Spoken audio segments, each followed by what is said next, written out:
High-quality Washington apples don't happen by chance. Our growers spend years developing the perfect orchard conditions to meet consumer demands for high-quality fruit they can trust. That balance begins with strong public and private breeding programs. Creating a new variety is a lengthy and meticulous process. There's always new research coming out with new varieties, and it takes 20 or 30 years to breed up an apple and get it established. It takes that long because of propagation. It takes 7 or 8 years before an apple seed will have flowers. So it just takes time, and you have to keep testing it. Consumers like texture in their apples, and they like flavor. This is one of the first plantings of Cosmic Crisp, and this one has everything going for it in both cases. Once a Washington apple grower decides what variety to plant, they then choose a location that's just right for an orchard. You got to find a piece of ground that's got good soils and hopefully good air drainage on a slope, so it's frost-free. Next, they choose a growing technique for their trees. There are many different growing styles in Washington. Some growers use traditional growing practices that average 360 trees per acre. Others have transitioned into high-density orchards, which can support 1,450 trees per acre. Regardless of the orchard style, Washington apple trees are given the best start possible, with perfect soil and clean mountain water.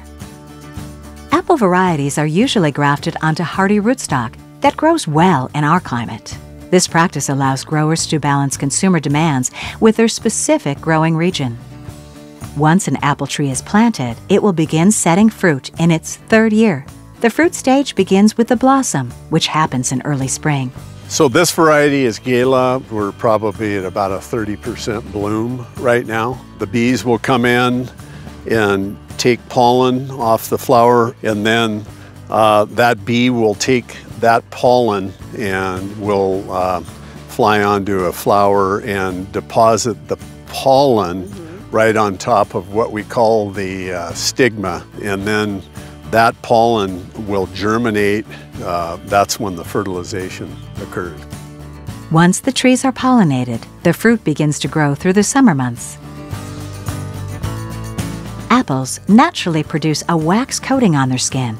This coating helps protect the apple from sunburn and other growing challenges. So if I rub this fruit, see it starts to shine up. That's the natural wax of this fruit. That wax has a lot of good purpose for the fruit, helps the fruit store longer, and just a general overall appearance of the fruit, which is nice. There's nothing like a fresh Washington apple.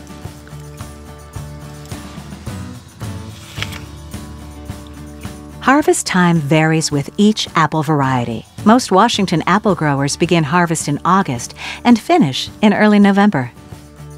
After November, the apple trees begin to go dormant for the winter. During the winter months, growers will prune their trees to make room for new growth in the spring. Once spring arrives, the cycle begins again with blossoms forming on the trees.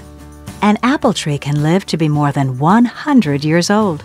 Because orchards are expensive to plant and maintain, growers carefully research what varieties are right for their location. We have a long-term strategy, which is, more high-density, dessert-quality fruit, getting it done right, about $40,000 an acre to plant like that. A lot of money, okay? The midterm would be grafting, using some of the old existing roots like we have here. And grafting is really simple. It's removing the top of the tree and placing in sign wood of whatever variety you want to go with. You can see where these trees were cut off down low, and now you have a 111 rootstock with about that much Red Delicious, and then you've got Honeycrisp grafted off of that. We will not raise an apple that doesn't taste good.